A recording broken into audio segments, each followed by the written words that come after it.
Praise to the lord. ఈరోజు దేవుడు మనకిచ్చినటువంటి వాగ్దానం ఏంటంటే హోషేయ గ్రంథము 13వ అధ్యాయము 5వ వచనం. మహాయండకు కాలిన అరణ్యములో నిన్ను స్నేహించిన వాడను నేనే. ఆమేన్. మహాయండ అంటే శ్రమలు, బాధలు, కష్టాలు, నష్టాలు, వీటికి సాదృశ్యం. మనకి ఒక శ్రమ వచ్చినా, ఒక బాధ వచ్చినా మన స్నేహితులు మనతో ఉండటానికి ఇష్టపడరు. మనకి ఏదైనా కష్టం వచ్చినా, ఏదైనా నష్టం వచ్చినా వారు మనతో స్నేహం చేయటానికి ఇష్టపడరు. మనకి ఏదైనా అనారోగ్యము వస్తే ఆ వ్యాధిని బట్టి, ఆ యొక్క రోగమును బట్టి వారు మనతో స్నేహం చేయటానికి మన ఇంటి దాకా కూడా రారు. మనము ఇట్లాంటి స్నేహితులను, ఇట్లాంటి స్నేహాన్ని మనం చూస్తూ ఉన్నాం. అయితే దేవుడు అంటున్నాడు, నీకు కష్టం వచ్చినా, నష్టం వచ్చినా, శ్రమ వచ్చినా, బాధ వచ్చినా, ఏదైనా వ్యాధి వచ్చినా, ఇట్లాంటి క్లిష్టమైన పరిస్థితుల్లో నువ్వు ఎప్పుడున్నానో నీకు సపోర్ట్గా ఉండే నీ స్నేహితులు నీతో ఉన్ననో లేకపోయినాను, ఆ సమయంలో నీ స్నేహితులు నీ పక్కన ఉన్ననో లేకపోయినాను, నీతో స్నేహం చేసేవాడును నేనే. ఆ పరిస్థితిలో నేను నిన్ను వదిలిపెట్టి వెళ్ళిపోను. నీకు శ్రమ వచ్చినా నేను వదిలిపెట్టి వెళ్ళిపోను. నీకు బాధ వచ్చినా నేను వదిలిపెట్టి వెళ్ళిపోను. నీకు కష్టం వచ్చినా నేను వదిలిపెట్టి వెళ్ళిపోను. నీకు నష్టం వచ్చినా నేను వదిలిపెట్టి వెళ్ళిపోను. నీకు ఏదైనా అనారోగ్యం వచ్చినా నేను వదిలిపెట్టి వెళ్ళిపోను.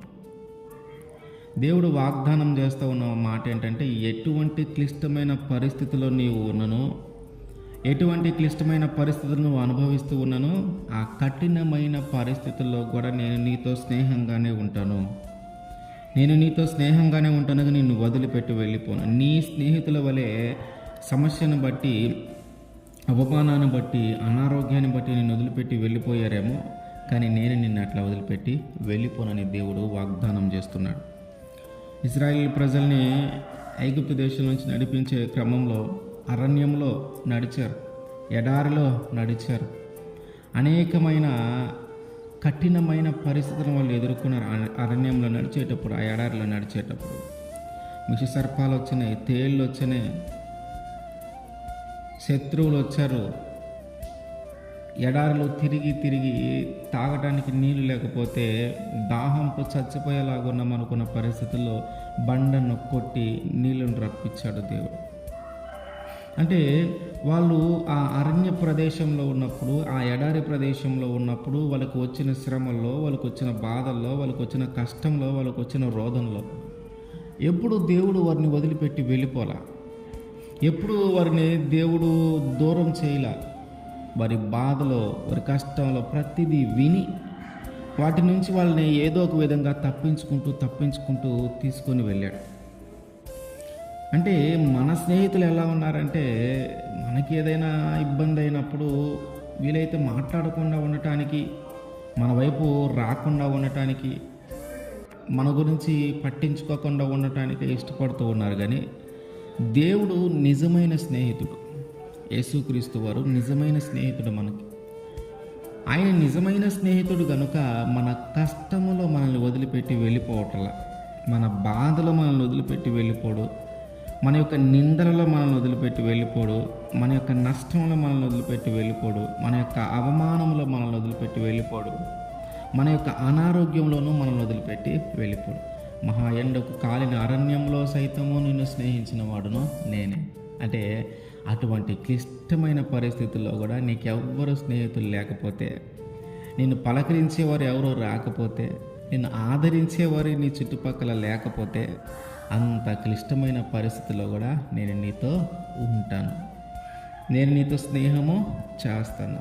నేను నిన్ను ఆదరిస్తానని దేవుడు వాగ్దానం చేస్తూ ఉన్నాడు. కనుక లోక స్నేహితుల కొరకు మనం వెచ్చించే సమయం కంటే ఆ నిజమైన స్నేహితుడి కొరకు మనము సమయం వెచ్చించటం మంచిది.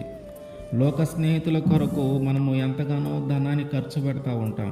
కానీ నిజమైన దేవుడు, ఆ నిజమైన స్నేహితుడి కోసం మనం ఖర్చు పెట్టడం మంచిది. ఎందుకంటే ఆ లోక స్నేహితులు ఆ ధనం అయిపోతే, మన యొక్క మంచి ఉన్నతమైన స్థితిలో నుంచి మనం పడిపోతే, ఆ స్నేహితులు అందరూ వాళ్ళు వెళ్ళిపోతారు. ఆ స్నేహితులందరూ మనల్ని వదిలిపెట్టి వెళ్ళిపోయే రోజు ఒకటి వస్తుంది. కానీ నమ్మిన మన దేవుడు, నిజమైన స్నేహితుడు అయినటువంటి యేసుక్రీస్తు వారు మాత్రం మనల్ని ఎప్పటికీ వదిలి వెళ్ళిపోడు. అటువంటి స్నేహాన్ని మనం పొందుకోగలగాల. అటువంటి స్నేహాన్ని మనము పొందుకుంటే ఆ మహా ఎండకు కాలిన అరణ్యములో సైతము ఆయన మనతో రాగలడు. ఆ కఠినమైన పరిస్థితుల సైతమైన మన పక్కన ఉండగలడు. ఆ కఠినమైన పరిస్థితుల సైతం ఆయన మనల్ని కాపాడగలడు. కనుక ఈ లోక స్నేహితులను సంపాదించుకుంట కంటే నిజమైన స్నేహితుడైనటువంటి యేసుక్రీస్తు వారిని సంపాదించుకుంటే ఎంతో మేలు.